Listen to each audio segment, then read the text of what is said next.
All right. We are recording. Thank you. So, the agenda for this portion of our presentation is to see an example of APA formatting, to talk a little bit about plagiarism, and we're going to take two tours. One is of VCamp, and the other one is going to be on our online library. So, on the screen, we do see a little paragraph as an example of APA formatting. And you'll notice we do have an in-text citation where the paragraph has been paraphrased.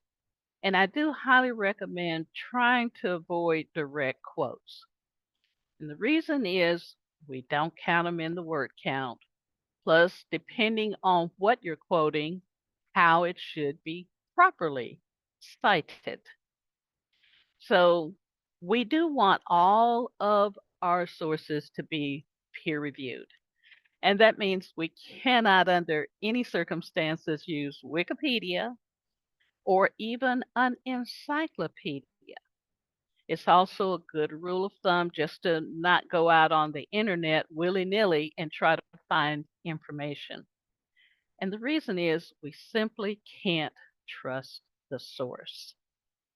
Also, sometimes we might forget that our reference page entries are always in alphabetical order. Now, we do allow the use of AI. If you're going to use AI, you must cite that you have used it. And you will, of course, have an in-text citation and you will have a reference page entry. And keep in mind, there is a limit to the number of words that can come from AI. So the total should represent no more than 20% of the content of that assignment. And if you want to see the actual AI policy, simply go in when you log into VCamp and just scroll down on that announcement page and you'll see the statement that's dated November 1st, 2024. So just remember, you can always view that policy. So on the screen is an example of an in-text citation and a reference page entry for Claude, which is, one of the AIs that I have seen students use.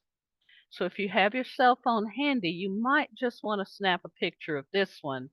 That way you already have it handy and don't have to, go anywhere to look for an example of how to properly cite AI. So if you were using ChatGPT, of course, you would substitute where I do have Claude.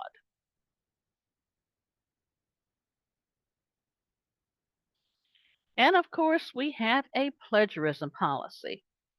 So plagiarism is cheating of any kind, which includes submitting as your own work any material obtained from or produced by, let's say, another person or generated by artificial intelligence.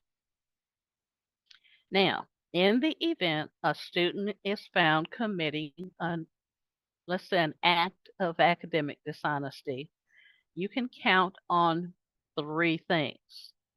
So the first offense, don't be surprised when you see a 0 in the gradebook.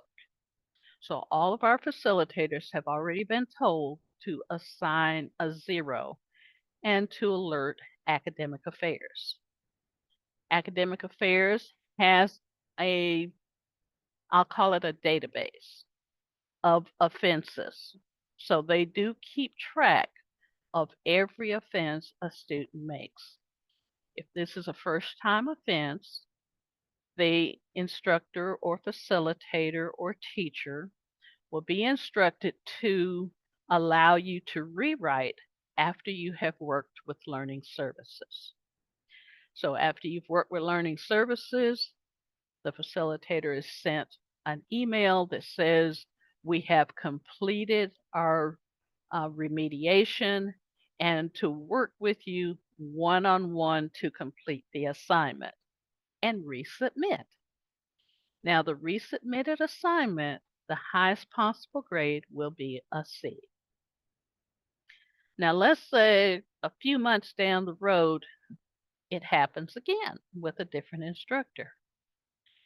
Well, in that case, there will be an F assigned for that course.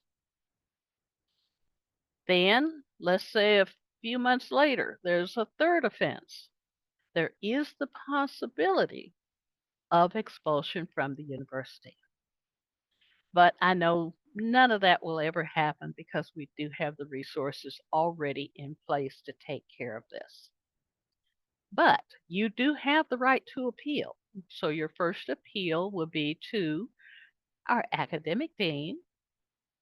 And let's say you're uh, not happy with the result.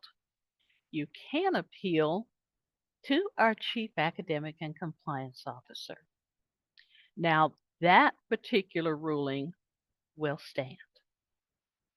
So, at this point, I am going to talk about our virtual campus. And you might even hear us refer to it as VCamp. So I will be taking you into a live, demo course. But before I do that, I just want to, walk you through the discussion and complete because in the demo, it doesn't have a discussion question. So this is one of the things that you're going to see is on the left-hand side of VCamp, you're going to have read, attend, discuss, complete. And it's in that particular order because it mimics a face-to-face class. So if you had a face-to-face class, you would be issued textbooks. So you would have an assignment to read before you attended a class. So we have read, attend. So one of the first things that you'll have to do after you've done your read and you've viewed some videos is to do your discussion post. Now, your initial discussion post is always due before Wednesday at midnight. So you can do it anytime you want to. It just needs to be done before midnight. So once you click on discuss, you will notice that it is red. So that means you have not clicked on it and done anything with it. So once you click on it, that actually brings up that discussion question. And now it's time to reply to it. You always want to do all of your work in either a Word document or a Google Doc. And then after you're finished, you want to check spelling, grammar, punctuation, tidy it up. Then you're going to click on the reply button to actually post your work. So the other part is to respond to your classmates. To see what your classmates have posted, you simply click on the little plus sign. If there's not a plus sign there, that means your classmates hasn't posted yet. So when you click on the plus sign, that's going to open up the thread so you can see everybody that has posted. So let's say you want to respond to Captain Kirk. When you click on it, it will open up what James Kirk has posted on the discussion board. And let's say you want to reply to what he posted. You will notice there will be a little reply button at the bottom. It's going to bring up a little box for you to do your reply. Also, when you're replying to your classmates, be sure to still do your work in either a Word document or a Google Doc. Quick reminder, remember, do all of your typing in a Word doc or a Google Doc. And I keep saying that because I made that mistake in one of my classes and I lost my work. So everything I do it in a Word doc or a Google Doc first, then copy and paste to the classroom. Quick reminder, initial discussion post due Wednesday before midnight, and we have to respond to 2 of our classmates, and that is due before midnight each Sunday. So next is the complete section. The complete section will always be due Sunday before midnight. So once again, when you click on the complete button, it will open up what is due for that unit. And it's simply read what it wants you to do and go to a Word doc or Google Doc, start to, put together your essay. But for this, always remember you're going to have some peer reviewed sources, just like the initial discussion post. Complete section, Sunday, due before midnight. So now we're going to pause for just a moment and